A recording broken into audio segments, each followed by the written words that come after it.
बिस्मिल्लाहिर्रहमानिर्रहीम। अस्सलाम वालेकुम students, I am Qurratul Ayaz और आज स्टूडेंट्स हम चैप्टर 7 में लास्ट लेक्चर न्यूमेरिकल्स का स्टडी करने जा रहे हैं। So let's start our lecture.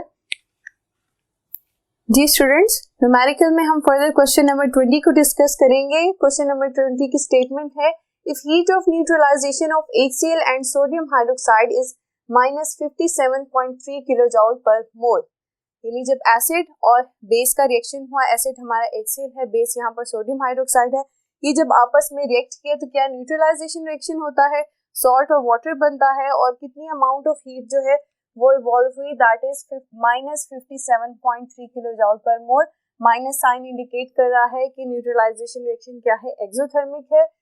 And heat of neutralization of acetic acid with sodium hydroxide is -55.2 kilo joule per mole. ठीक है, अब दो एसिड्स की हीट ऑफ न्यूट्रलाइजेशन गिवन है, एक HCl की है और दूसरा एसिटिक एसिड की है।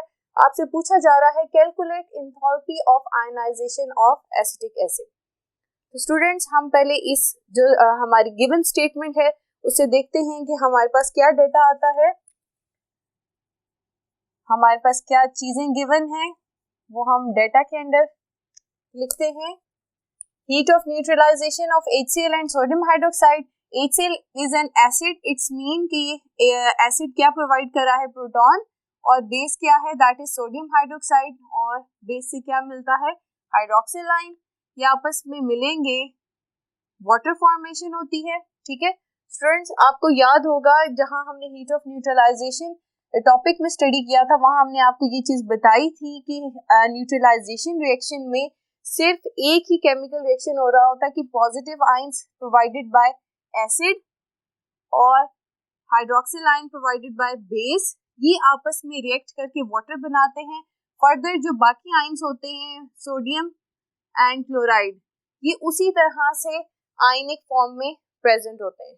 ठीक है, क्योंकि रिएक्शन से पहले भी सोडियम हाइड्रोक्साइड के जो सोल्यूशन में Na पॉजिटिव आयन मौजूद होगा और HCl उसका जो एक्वस सोल्यूशन होगा उसके अंदर भी chloride ion as an ionic state मौजूद होगा।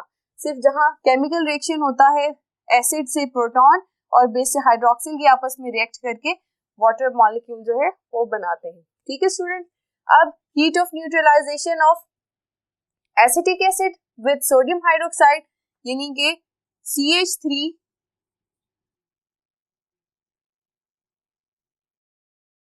बेस के लिए सोडियम हाइड्रोक्साइड की जगह हम हाइड्रोक्सिल आयन खाली लिख रहे हैं, दैट इज द बेस, और ये रिएक्ट करके क्या बनाएंगे, वाटर एज लिक्विड, और साथ में CH3 एसीटेट आयन जो है ये आयनिक फॉर्म में, एक्वस फॉर्म में मौजूद होगा। ठीक है, डेटा में फर्दर स्टूडेंट्स हमें इस रिएक्शन की एंथैल्पी ऑफ न्यूट्रलाइजेशन मेंशन है, delta HN that is -57.3 kilo joule per mole. इसी तरह से एसिटिक एसिड न्यूट्रलाइजेशन की हमारे पास वैल्यू है, that is -55.2 kilo joule per mole. ठीक है, यहाँ पर अगर मैं इसे H1 और इसे H2 कंसिडर कर लूं, अब स्टूडेंट्स हमने डिटरमिन क्या करना है, व्हाट टू फाइंड, हमने एंथैल्पी ऑफ आयनाइजेशन कैलकुलेट करनी है। तो एसिटिक एसिड आयनाइज कैसे होगा, CH3C डबल बॉन्ड OH, ये एसिटिक एसिड है, एक्वस मीडियम में जब आयनाइज होगा तो क्या बनेगा, CH3C डबल O आयन होगा और पॉजिटिव आयन इसमें प्रोटॉन रिलीज होगा। ठीक है, इस रिएक्शन की हमें एंथैल्पी ऑफ आयनाइजेशन ये कैलकुलेट करनी है। तो स्टूडेंट्स हम किस तरह से सॉल्व करते होते हैं, बेसिकली हम देखेंगे जो रिएक्शन की हमें आयनाइजेशन फाइंड आउट करनी है, हम अपने रेफरेंस रिएक्शंस को पहले देखते हैं क्या हमारे पास रिएक्टेंट्स और प्रोडक्ट्स जो हैं वो अपनी पोजीशंस पे ही हैं। आप देखिए यहाँ पर एसिटिक एसिड जो है रिएक्टेंट की फॉर्म में है, ऊपर जो रेफरेंस रिएक्शन है उसमें एसिटिक एसिड जो है रिएक्टेंट्स की ही पोजीशन पर है। इट्स मीन कि ये जो रिएक्शन है इसको हमें इन्वर्ट करने की जरूरत नहीं है। दूसरा आप ये भी देख सकते हैं कि एसिटिक एसिड का यहाँ पर 1 मोल है, जिस इक्वेशन को हमने फाइंड आउट करना है, और रेफरेंस में भी हमारे पास 1 मोल है। इट्स मीन के मोल्स के लिए भी हमें किसी कोफिशिएंट से मल्टीप्लाई करने की जरूरत नहीं होगी, ठीक है। अब यहाँ पर स्टूडेंट्स दूसरी बात देखें, प्रोटॉन है। प्रोटॉन हमारे पास रेफरेंस रिएक्शंस में एज अ रिएक्टेंट है, जबकि रिक्वायर्ड इक्वेशन में कहाँ पर है, प्रोडक्ट में है। तो हमें क्या करना होगा, हमें इक्वेशन 1 को इन्वर्ट करना पड़ेगा, ठीक है। तो हम इसका सॉल्यूशन किस तरह से देखेंगे, for delta HI of acetic acid, invert equation 1 and then add both equations, ठीक है। ये अगर हमारी इक्वेशन 1 है और ये हमारे पास इक्वेशन 2 आ जाती है, तो स्टूडेंट्स पहले हम इक्वेशन 1 को इन्वर्ट करेंगे। इन्वर्ट किस तरह से करेंगे, प्रोडक्ट्स जो हैं उसे रिएक्टेंट्स बना देंगे और रिएक्टेंट्स को प्रोडक्ट्स बना देंगे, और इसी तरह से एंथैल्पी की जो वैल्यू है उसका साइन चेंज हो जाएगा। तो ये देखिए हमने वाटर यहाँ पर लिख दिया और H पॉजिटिव, हाइड्रोक्सिल नेगेटिव, और यहाँ पर डेल्टा H की वैल्यू क्या आ जाएगी, यहाँ माइनस थी, इधर क्या हो जाएगी पॉजिटिव 57.3 किलो जूल पर मोल। दूसरी हम एग्जैक्ट यही इक्वेशन एड अप कर देंगे, CH3COOH plus hydroxyl ions, that will give water and acetate ion, ठीक है। अब स्टूडेंट्स हम देखेंगे कि इस रिएक्शन की क्या एंथैल्पी थी, that is minus 55.2 kilo joule per mole. Students क्योंकि ये इक्वेशन जो है इन्वर्ट नहीं हुई, इसलिए इसकी वैल्यू हम एज इट इज मेंशन करेंगे, ठीक है स्टूडेंट्स। अब हम इन दोनों इक्वेशंस को एड अप करने जा रहे हैं। तो स्टूडेंट्स आप देखें कि हाइड्रोक्सिल आयन यहाँ रिएक्टेंट्स में या प्रोडक्ट्स में ये कैंसिल आउट हो जाएगा, वाटर यहाँ रिएक्टेंट में या प्रोडक्ट में ये कैंसिल आउट हो जाएगा। आफ्टर कैंसिलेशन हमारे पास फाइनल इक्वेशन क्या आएगी, acetic acid that will ionize and form H positive ion plus acetate ion. तो स्टूडेंट्स हम इनकी एंथैल्पी ऑफ आयनाइजेशन कैसे कैलकुलेट करेंगे, इन दोनों को हमने एड अप करना है, ये भी एड अप होंगी और डेल्टा HI कैलकुलेट करेंगे। कैलकुलेटर से एड अप करते हैं इन्हें। स्टूडेंट्स हमारे पास आंसर है 2.1 किलो जूल पर मोल। ये है हमारे पास enthalpy of ionization for 1 mole of acetic acid, ठीक है स्टूडेंट्स। बहुत ही सिंपल न्यूमेरिकल था। अब हम लास्ट न्यूमेरिकल्स काफी ज्यादा प्रैक्टिस हो चुकी है, तो अब न्यूमेरिकल्स को सॉल्व करना आपके लिए प्रॉब्लम नहीं होना चाहिए। नेक्स्ट क्वेश्चन की तरफ प्रोसीड करते हैं। क्वेश्चन नंबर 21 है, इसका स्टूडेंट्स पार्ट ए है, एटमाइजेशन एनर्जी और लैटिस एनर्जी को हमने डिफाइन करना है। स्टूडेंट्स इस क्वेश्चन को हम टॉपिक वाइज जो है डेफिनेशंस में कवर अप कर चुके हैं, आप वहां से कंसल्ट कर सकते हैं। Part B is draw a complete and fully labelled Born Haber cycle for the formation of KBr, ठीक है। वो क्या कह रहे हैं आपको, KBr का बॉर्न-हैबर साइकिल हमने ड्रॉ करना है। तो स्टूडेंट्स हम ड्रॉ करते हैं। सबसे पहले हम देखते हैं कि पोटेशियम किस फॉर्म में होता है, सॉलिड स्टेट में, तो हम इसे ऐसे एस सॉलिड मेंशन करेंगे। और इसी तरह से स्टूडेंट्स हमारे पास ब्रोमीन जो है दैट एग्जिस्ट इन Br2, और ये क्या होता है, लिक्विड स्टेट होती है। स्टेट स्टूडेंट्स हम रेड में लिखते हैं ताकि हम प्रोमिनेंट कर सकें, ठीक है। ये एड अप होकर क्या बनाएंगे, KBr सॉलिड फॉर्म, ठीक है। KBr का क्रिस्टल लैटिस बनेगा, ठीक है। तो ये हमारे पास ओवरऑल इक्वेशन है। और इस एनर्जी चेंज में यानी when solid potassium and liquid ब्रोमियम reacts, यहाँ पर हाफ ब्रोमीन रिएक्ट करेगा क्योंकि हमने अपनी जो इक्वेशन है बैलेंस रखनी है। तो इसमें जो एंथैल्पी चेंज आएगा उसे हम क्या कहते हैं, delta HF, enthalpy of formation of KBr, ठीक है स्टूडेंट्स। बॉर्न-हाइबर साइकिल में इसके फर्दर स्टेप्स देखते हैं कि कौन से डिफरेंट रूट्स हैं जिससे ये केमिकल चेंज हो सकता है। तो ड्रॉ करते हैं। फर्स्ट स्टेप क्या होगा, पोटाशियम जो है स्टूडेंट सॉलिड स्टेट में है और हम इसे किस में कन्वर्ट करेंगे, गैसियस स्टेट में या एटॉमिक स्टेट में। के जो है गैसियस फॉर्म में आएगा, एटॉमिक फॉर्म में आएगा और यहाँ पर जो हीट चेंज आएगा delta H, atomization of potassium, ठीक है, इस तरह से। और इसी तरह से सेकंड स्टेप क्या होगा, ब्रोमीन जो लिक्विड स्टेट में है इसे हम एटॉमिक या गैसियस फॉर्म में कन्वर्ट करेंगे। यहाँ ये मॉलिक्यूलर फॉर्म में था और ये गैसियस फॉर्म में कन्वर्ट हो गया है, तो यहाँ पर क्या आएगा, delta H, atomization of B R, bromine, ठीक है। अब नेक्स्ट स्टेप हमारे पास क्या आएगा कि ये जो पोटाशियम है दैट विल फॉर्म आयन, ठीक है। आयंस कैसे बनेंगे, पोटाशियम जो है गैसियस स्टेट में एक इलेक्ट्रॉन जो है वो लूज कर देगा और क्या बना देगा, के पॉजिटिव, ठीक है, एक इलेक्ट्रॉन। यहाँ पर जो एनर्जी चेंज आएगा, एंथैल्पी चेंज, उसे हम क्या कहेंगे, that is delta H ionization of potassium, ठीक है। और यहाँ पर क्या होगा कि ये जो गैसियस ब्रोमीन है, स्टूडेंट्स आपने स्टेट्स जरूर मेंशन करनी है, ये इलेक्ट्रॉन जो पोटाशियम ने रिलीज किया था उसको एक्सेप्ट कर लेगा और क्या बन जाएगा, ब्रोमाइड आयन गैसियस फॉर्म में, ठीक है। और यहाँ पर जो एनर्जी चेंज आएगा that will be delta H ionization of bromine, ठीक है। स्टूडेंट्स अब यहाँ पर देखें कि ये दोनों जो हैं गैसियस स्टेट में एग्जिस्ट कर रहे हैं। ये जो के पॉजिटिव था that is in gaseous form, bromide जो है वो गैसियस फॉर्म में है।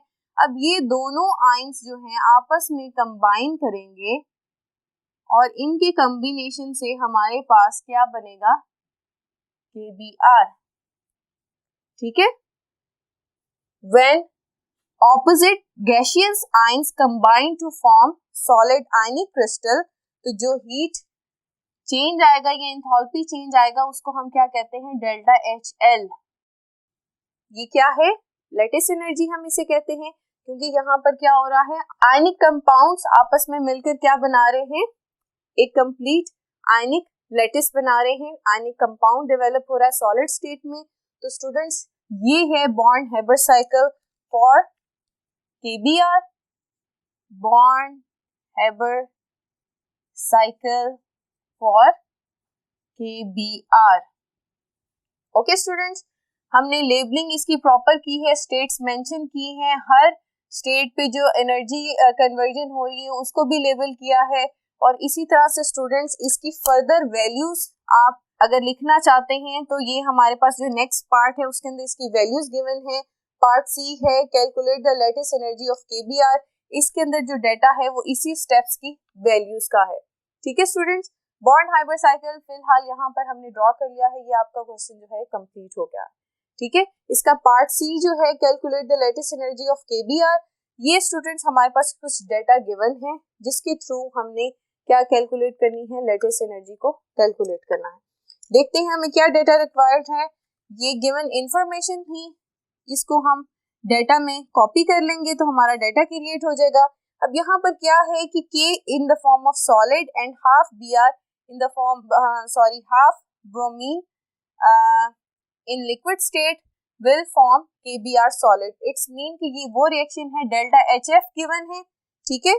तो हम इसे यहाँ पर क्या लिख सकते हैं, डेल्टा HF, और यहाँ पर K solid converted into K gaseous state, delta H atomization, ठीक है, इसे हम डेल्टा H1 भी कह सकते हैं, और K gaseous converted into K ionic form, तो ये सेकंड स्टेप आ सकता है, ठीक है।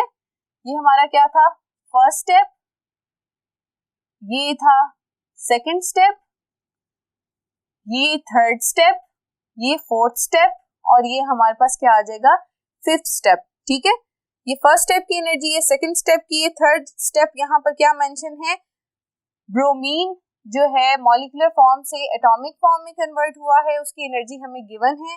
और यहाँ पर फिर फर्दर जो है ब्रोमीन ने जब एक इलेक्ट्रॉन एक्सेप्ट किया तो उसकी एनर्जी भी हमारे पास गिवन है।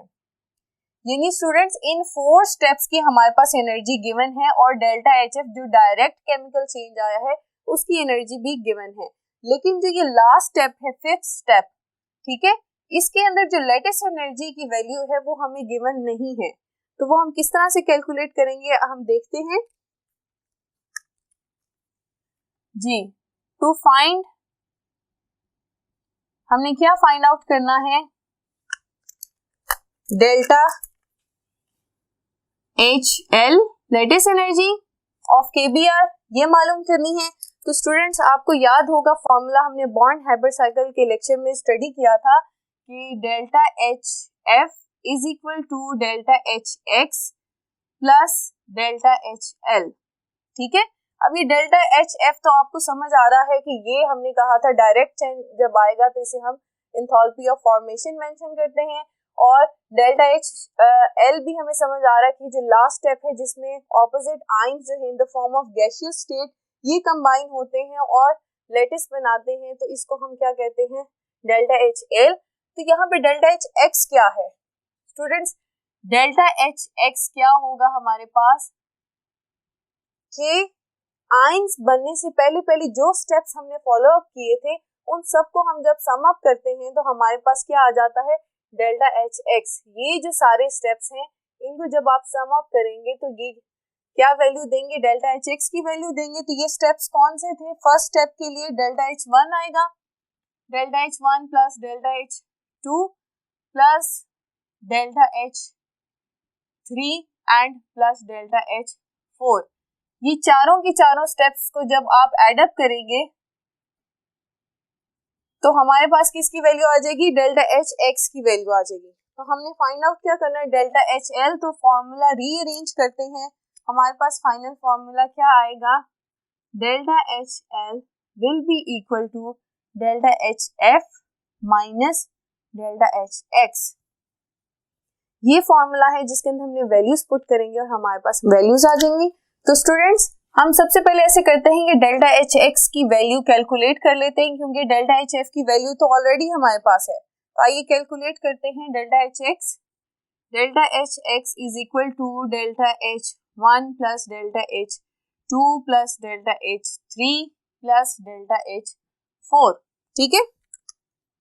यहाँ पर मैंने 1 2 3 4 के स्टेप्स मेंशन कर दिए हैं। अब हम सिंपल वैल्यूज जो हैं वो पुट करेंगे। तो सबसे पहले डेल्टा एच वन की वैल्यू है हमारे पास 90 और डेल्टा एच टू की वैल्यू है हमारे पास 420 और इसी तरह से डेल्टा एच थ्री की वैल्यू है 112 और लास्ट में डेल्टा एच फोर की वैल्यू आती है हमारे पास -342, ठीक है। आइए स्टूडेंट्स इनको एडअप करते हैं, हमारे पास आंसर आ जाएगा 280 किलो जूल पर मोल, ठीक है। That is the value of delta H x, ठीक है। अब स्टूडेंट्स हमारे पास तमाम वैल्यूज मौजूद हैं, हम सिंपल पुट करेंगे और हमारे पास delta H L that is lattice energy वो आ जाएगी, ठीक है। ये वाले फॉर्मूले में अब हम वैल्यूज पुट करने लगे हैं। Delta H L is equal to delta H F plus minus delta H X G. Delta H F की वैल्यू है हमारे पास -392, ठीक है स्टूडेंट्स। और इसी तरह से डेल्टा एच एक्स की वैल्यू है हमारे पास 280, ठीक है। आइए इनको एडअप करते हैं, आंसर आएगा -672 किलो जूल पर मोल, ठीक है। ये हमारे पास किसकी वैल्यू आ गई है, delta H L latest energy की वैल्यू है स्टूडेंट्स। तो ये वैल्यू हमें क्या इंफॉर्मेशन देती है कि जब 1 mole of gaseous ions, oppositely charge gaseous ions potassium and bromide, जब इनके 1 मोल आपस में कंबाइन करेंगे और एक क्रिस्टल लैटिस बनाएंगे केबीआर का, तो कितनी एनर्जी रिलीज होगी, that is -672 kilo joule per mole, ठीक है। ये वैल्यू हमें ये इंफॉर्मेशन देती है।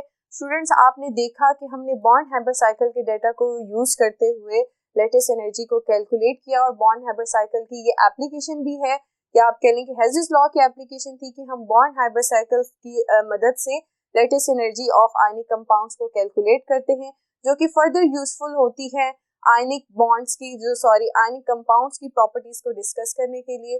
स्टूडेंट्स, आज का लेक्चर हमारा यहाँ पर खत्म होता है। अपना बहुत सा ख्याल रखिए। अल्लाह हाफिज।